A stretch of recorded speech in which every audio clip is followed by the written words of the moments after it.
សួស្តីពុកម៉ែបងប្អូនអ្នកគ្នាថ្ងៃនេះខ្ញុំមកបង្ហាញវីដេអូនៅថ្ងៃបុណ្យអង្គធនធាននៅថ្ងៃទី11បាទជាថ្ងៃយប់រាត្រីទី1ថ្ងៃសៅរ៍របស់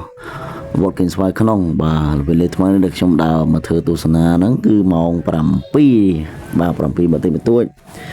បាទគឺខ្ញុំមកធ្វើទស្សនាវីដេអូពិតជាមនុស្សច្រើនមែនតែនបាទនិយាយពីម៉ូតូនិងអ្នកថ្មើរជើងហ្នឹងណែនតាមតាប់តែម្ដងកំពុងតែរកកន្លែងផ្ញើបាទតែតាំងប៉ុណ្ណឹងកន្លែងផ្ញើគឺនៅខាងក្នុងនោះបាទហើយខ្ញុំមកប្រាប់ឲ្យថ្ងៃទី1គឺមានល្ខោនលេងអញ្ចឹងឥឡូវខ្ញុំរកកន្លែងមើលល្ខោនបាទគាត់ណាម៉ោងល្ខោនមិនទាន់ដល់ម៉ោងសម្ដែងមកបើនិយាយពីកន្លែងអង្គុយអស់លេងតែម្ដងពេញតែម្ដង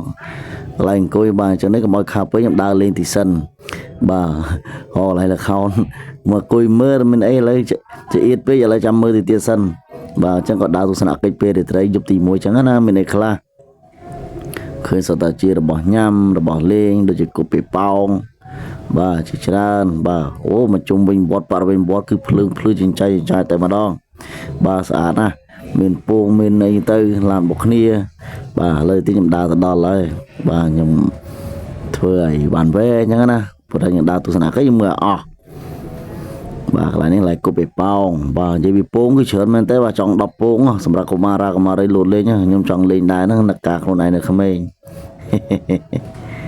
អូសប្បាយមែនទេបាទខ្ញុំថតរឿងវែងតិចហើយដោយសារចង់មើលឲ្យបានវែងបាទនេះឡានអូអស់តោះហ្មងជារចនាម៉ូដភ្លើងអស់តោះឡានរបស់កុមារាកុមារីក្មេងៗអញ្ចឹងណាព្យាបាលនងកូនមកលេងបាទបន្តមកមានកន្លែងលក់អាវអញ្ចឹងទៅបាទតម្លៃសមរម្យទេបាទ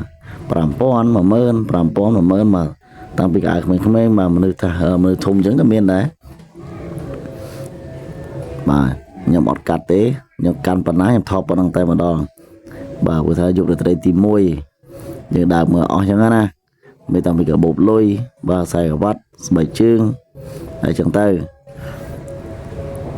នេះមក drip របស់ខ្ញុំហើយ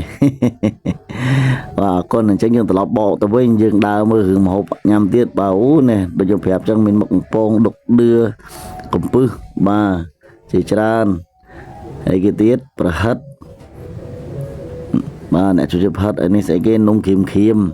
បាទខ្ញុំថតអស់តែម្ដងហើយនេះរបស់លេងរបស់ក្មេងៗធៀមដល់ប៉ាម៉ាក់តដាកាត់ឡើងហ្នឹងតែយំសេចគឺដឹងតែទីតបានហើយប្រហិតអាំងអីយ៉ាងទៅនេះ